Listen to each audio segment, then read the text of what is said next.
Una de las preguntas que yo creo ha resonado por siglos dentro del cristianismo es, sin duda, esta idea de ¿podemos saber cuándo regresará Jesús? Sí, es una constante. Hoy vamos a meternos de lleno en un momento muy específico, casi cinematográfico, que se narra en el libro de los Hechos, justo antes de su ascensión. Es una escena clave. Totalmente. Tenemos a los discípulos que vienen de 40 días de una montaña rusa emocional, del luto más profundo a la euforia total. Pero, aun teniéndolo enfrente, todavía tienen una pregunta que les quema por dentro. Una pregunta que lo definía todo para ellos en ese momento. Exacto. Y nuestra misión hoy es, entender de dónde venía esa pregunta, analizar la respuesta que les dio Jesús y, sobre todo, explorar cómo esa respuesta se ha malinterpretado una y otra vez.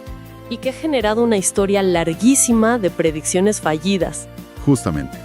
Para entender la pregunta hay que ponerse en su lugar, en ese preciso instante. Están de pie frente al Mesías resucitado. Claro. Para ellos, la pieza más difícil del rompecabezas, que era la resurrección, ya encajó. Pero miran a su alrededor y... Roma sigue en el poder. Israel sigue subyugado. Falta algo. Falta el acto final. En su mente falta la restauración gloriosa del reino que las Escrituras anunciaban. La pregunta era casi inevitable. Claro, me los imagino pensando, ya venció la muerte, que es el enemigo más grande. ¿Qué sigue? Pues vencer a los romanos, ¿no? O sea, una expectativa muy directa, muy política. Era así de directa, pero también estaba profundamente fundamentada. No era una simple fantasía. No era algo que se les ocurrió en el momento. Para nada. Su esperanza se alimentaba de siglos de promesas proféticas que cualquier niño judío conocía. Tenían textos grabados a fuego en la memoria. ¿Cómo cuáles, por ejemplo? Pues, por ejemplo, Isaías 9:7, que habla del heredero del trono de David.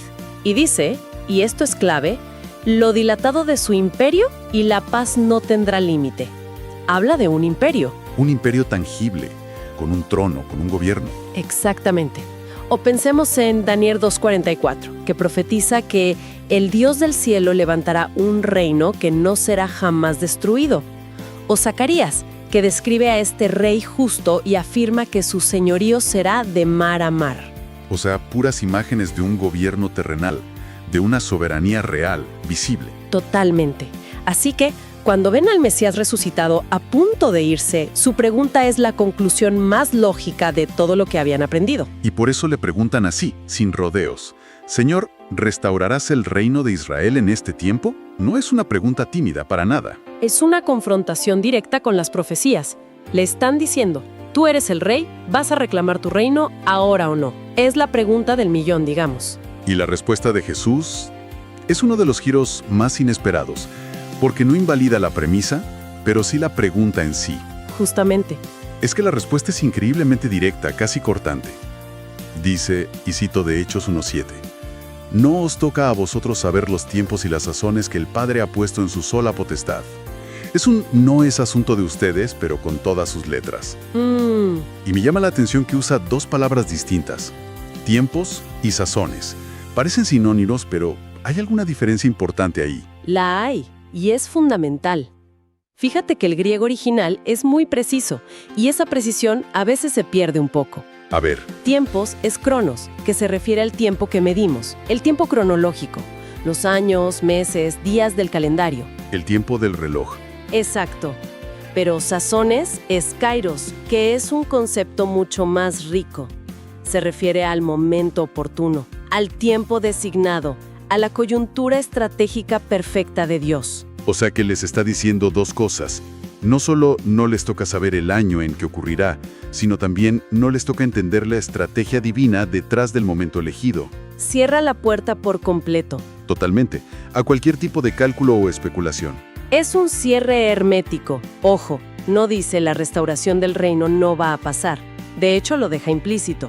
Lo que prohíbe de manera absoluta es que nosotros, los seres humanos, intentemos descifrar el calendario de Dios. El cuándo queda reservado solo para el Padre.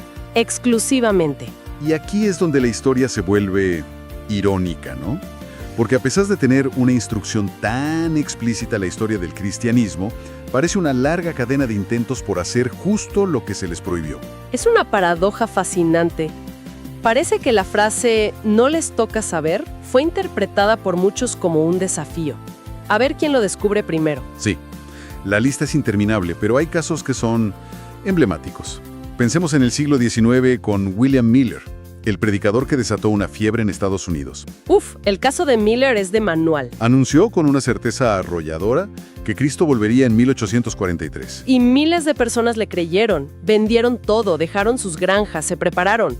Cuando la fecha pasó y no ocurrió nada, hubo una crisis de fe masiva.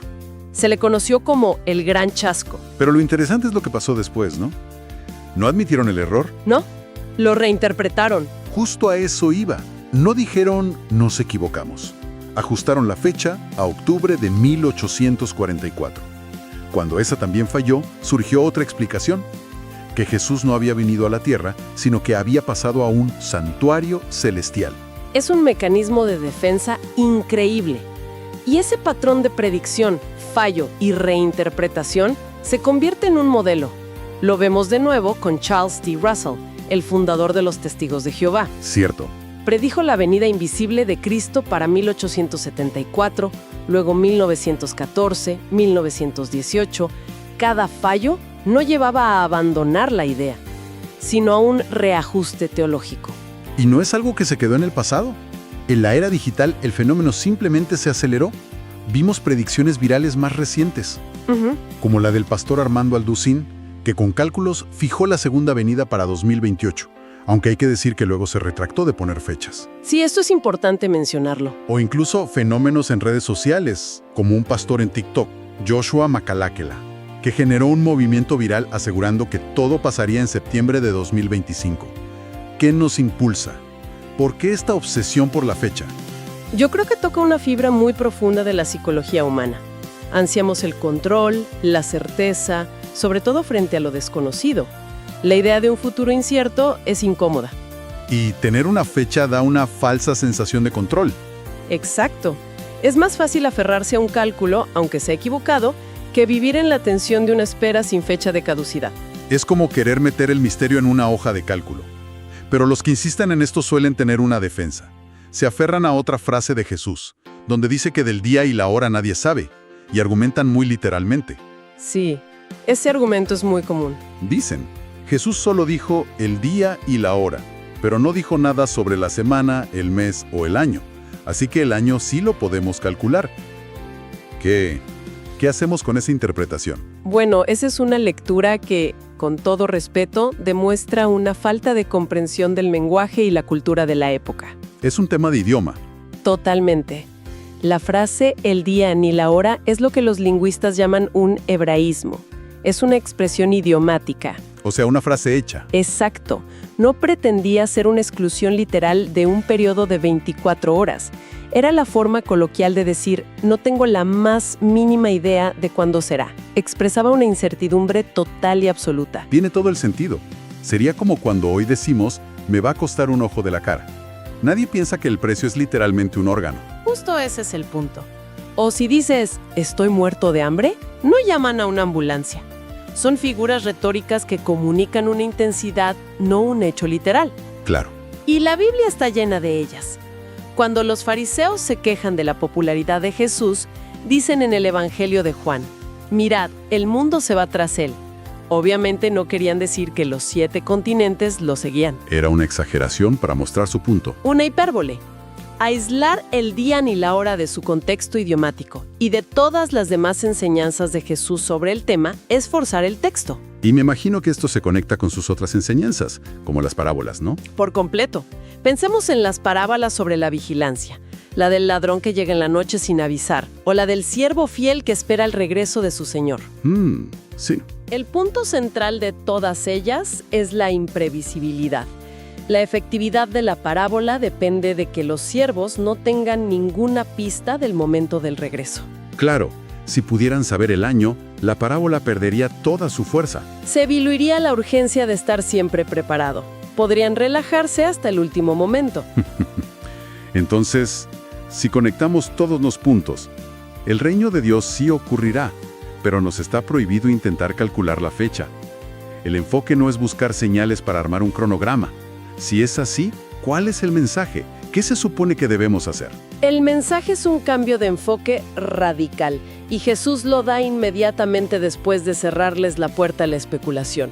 No los deja en un vacío. No los deja con las manos vacías. Para nada.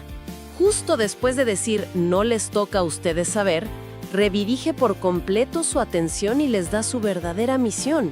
Les dice, pero recibiréis poder cuando haya venido sobre vosotros el Espíritu Santo, y me seréis testigos. El foco cambia drásticamente. Pasa del cuándo al qué. De la especulación pasiva sobre el calendario a la acción activa en el mundo. Precisamente, el énfasis no está en la escatología de sillón, sino en la misión terrenal, ser testigos. Y a esto se le suma el otro gran mandato que repite sin cesar, velad. Velad. Por ejemplo, en Mateo 25 concluye, velad pues, porque no sabéis el día ni la hora. Pero si lo entendemos bien, velar no significa lo que muchos creen. No es estar con un telescopio apuntando al cielo y una libreta de cálculos. Entonces, ¿cómo se ve ese velar en la práctica? Esa es la pregunta clave. Velar, en el contexto bíblico, es una metáfora de la preparación espiritual y ética. Significa vivir de una manera coherente con la fe que se profesa cada día. Estar listo en todo momento. Es estar en un estado de alerta moral, de integridad, de servicio. Significa que si el regreso ocurriera hoy, en este instante, nos encontraría haciendo lo que se supone que debemos estar haciendo: amar, construir, sanar, testificar con nuestras acciones. No encerrados en un sótano con comida enlatada. O sea que la pregunta importante nunca fue ¿cuándo volverá?, sino ¿cómo estamos viviendo mientras esperamos? El enfoque es la calidad de nuestra vida presente. Esa es la conclusión fundamental. Jesús desvía la curiosidad de sus discípulos desde el cronograma divino, que no les incumbe, hacia su responsabilidad humana, que es ineludible. La preparación no es un evento, es un estilo de vida. Ha sido un análisis muy revelador. Partimos de una pregunta muy humana de los discípulos, forjada por siglos de profecías. Vimos la respuesta tajante de Jesús. Contrastamos esa orden con la larga historia de predicciones fallidas. Y finalmente llegamos al núcleo del mensaje, que nuestro llamado no es a ser calculadores del tiempo, sino a ser testigos activos y vigilantes en el presente. Y esto nos deja con una reflexión final, una pregunta para que la audiencia se la lleve. Si toda la energía, todo el tiempo, todos los recursos y debates que se han dedicado durante 2000 milenios a intentar predecir una fecha, si todo ese esfuerzo se hubiera enfocado exclusivamente en la misión que Jesús encomendó, ser testigos y vivir preparados, ¿cómo sería diferente nuestro mundo hoy? Este podcast ha sido producido para el Ministerio Faro Eterno. Si deseas que sigamos produciendo más contenido como este, puedes apoyarnos haciendo tus donativos en los enlaces que se encuentran en la descripción o simplemente compartiendo este video.